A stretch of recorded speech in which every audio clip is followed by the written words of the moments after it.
Lleyton Hewitt speaks on court with his daughter Ava after losing his final match at the Australian Open.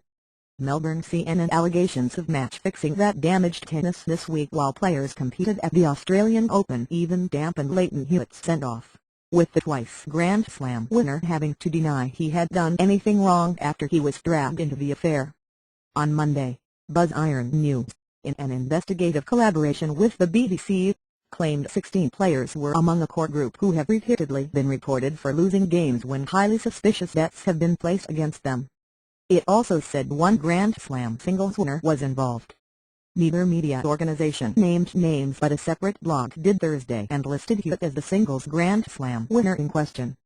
Tennis match-fixing allegations INTV_0002073.jpg match-fixing claims cast shadow over Aussie Open 214. Hewitt's career has been celebrated this week by local and national media as he retires, and three of the game's biggest stars, Roger Federer, Rafael Nadal and Andy Murray, all paid tribute to the 34-year-old, nicknamed Rusty, after he fell in his final singles match Thursday night in Melbourne to David Ferrer. Hewitt addressed the crowd with his three children beside him, and they also thanked him at his mandatory post-match press conference, when tournament director Craig Tiley led a salute to the former number one.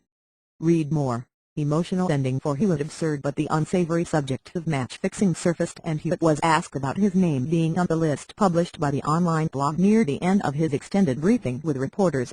"I think it's a joke to deal with it," said Hewitt, regarded as one of the game's greatest competitors, having played through pain for much of his career. "You know, obviously, yeah, there's no possible way. I know my name's now been thrown into it." World Tennis jolted by match-fixing investigation. World Tennis jolted by match-fixing investigation. 246. "I don't think anyone here would think that I've done anything corruption or match-fixing. It's just absurd. For anyone that tries to go any further with it, then good luck. Take me on with it. Yeah, it's disappointing. I think throwing my name out there with it makes the whole thing an absolute farce." CNN contacted another player on the list but didn't immediately hear back. Federer calls for names. About half a dozen players or former players who have spoken to CNN this week about the issue downplayed the findings, calling for more evidence. Federer told reporters he wanted names mentioned. Novak Djokovic became entangled in the saga when an Italian newspaper claimed he deliberately lost the match at the Paris Masters in 2007 to Frenchman Fabrice Santoro.